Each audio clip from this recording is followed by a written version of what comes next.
சபரிமலைக்கு பெருவழி பாதையில் வரும் ஐயப்ப பக்தர்கள் அனைவரும் தவறாமல் நீராடும் இடம்தான் அழுதா நதி. அரக்கியான மகிழ்ச்சியோட மணிகண்டன் போரிடுறாரு. போரோட இறுதி கட்டத்துல ஒரு குன்றின் மீது ஏறி நின்றாள் மகிழ்ச்சி. அப்போது ஐயப்பன் எய்த அம்பு மகிழ்ச்சி மீது பட்டதும் தன்னுடைய தவறை உணர்ந்தாள். தன்னை மன்னிக்கும்படி ஐயப்பன் கிட்ட வேண்டி மனம் விட்டு அழுதாள். அவ்வாறு மகிழ்ச்சி அழுத கண்ணீர் வழிந்தோடி அழுதா நதியாக பெருகி ஓடுகிறது. ஐயப்பன் மகிழ்ச்சியை சம்ஹாரம் பண்ணிறாரு.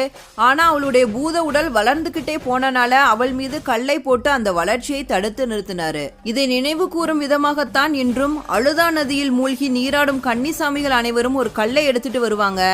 அந்த கல்லை எடுத்துக்கொண்டு வரும் ஐயப்ப பக்தர்கள் அங்கிருந்து சுமார் 2 கிலோமீட்டர் தூரத்துல இருக்க கல்லிடும் குன்று அப்படிங்கிற இடத்துக்கு வந்து அந்த கல்லை அந்த குன்றின் மீது எரிந்துவிட்டு செல்வதை வழக்கமாக கொண்டிருக்காங்க.